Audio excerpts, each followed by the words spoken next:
Well, the atmosphere couldn't be more different than it was 3 days ago. This was all aflame with barricades, hundreds of thousands of protesters manning these barricades to stop the police, the riot police, from coming down from behind where we are now. And of course, the snipers up in the buildings picking off and causing so many deaths in that crucial clash 3 days ago. Now it's a much more somber, the damage is everywhere, of course, but a much more somber event. People are still coming. There are candles everywhere. There are some larger shrines, but also anywhere there's a space, people have put candles in memory of those that have died. And also plenty of signs that they're ready to bring this back up again should they need to. Look at this here. There's wood. This is for fires so they can keep braziers manned. They can set fire to barricades again if they want to. All the bricks are piled up and they can break them apart and turn them into makeshift missiles at a moment's notice. Also down here, you can see that these enclosures now have been set up. Now this enclosure, if we're right, with these flags that are above it with the stars around on a blue drape, that's the European Party of Ukraine. Just one sign of one of the small agendas they've got going here in the square now, clearly looking west as far as this group of people are concerned.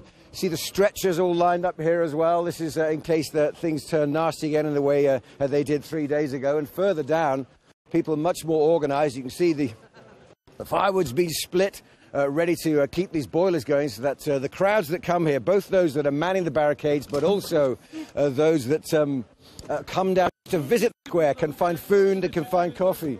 And so you see people here queuing up to get themselves or something. It's soup.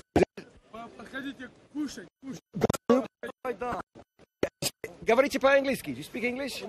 So. Yeah. You stay here? Are you staying here? Yeah, of course. How long are you staying? Ой, very long, very. 18 число. 18 August. Yulia Tymoshenko. You want president? Yeah. Will be. Yes? Yeah. Hey, you see, no, he says. I mean, that's the difference of opinion here. Yulia Tymoshenko. Спасибо вам. Чуть-чуть. They're always anxious to engage with us. Yulia Tymoshenko came out of prison after 2.5 years of being in prison in the East. Came forwards, made the claim that she might like to be president. Very mixed reactions, even those two guys we spoke to there. Some of them saying, yes, we want her back as president, we trust her. Others saying, still, no, she's part of the old order, and we want something new. So how is the politics playing out now? Well, let's head east. My colleague David Bowden is in the city of Kharkiv, where it's believed that President Yanukovych fled after this peace deal with the protesters was agreed on Friday. David, what's the atmosphere like now in Ukraine's second city?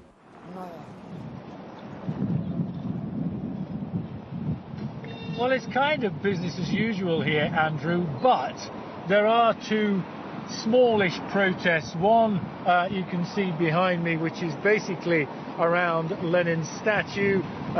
They don't want the pro-government, the new government protesters to come and take down this statue, as they have done in other parts of Ukraine, so they're defending it. They say that they believe this new government is illegal and they want to go back to the old regime, not necessarily because they support Yanukovych, but because they don't believe the new order is the way forward. 200 yards up the road from them is a counter-protest of the new government. The people who want to see the West become more involved in Ukraine, they are in the municipal buildings here. Some of them slept there, we're told. They again have their peaceful protest. So it's ongoing. They're kind of marking time, if you like.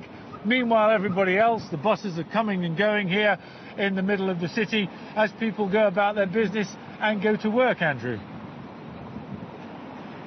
David, thanks very much indeed. David Bowden there in Kharkiv. You can see the soundstage here still set up. It's been going all night. They've had prayers this morning. There are cameras there waiting to record more of the speeches. Mikhail Saakashvili, the former president of Georgia, was here last night offering his support as the former leader of one other satellite nation that's had its difficulties with Russia since trying to claim some sort of independence. So support is coming in from states nearby, as well as from the European Union and the United States as well. Baroness Ashton, the European Union Foreign Minister, she should be here today to meet with high-level officials and the interim president to see what kind of way forward they can manage. So the politics is very focused. Remember, they have promised to pull together something of an interim parliament, an interim government by Tuesday, which doesn't give them much time.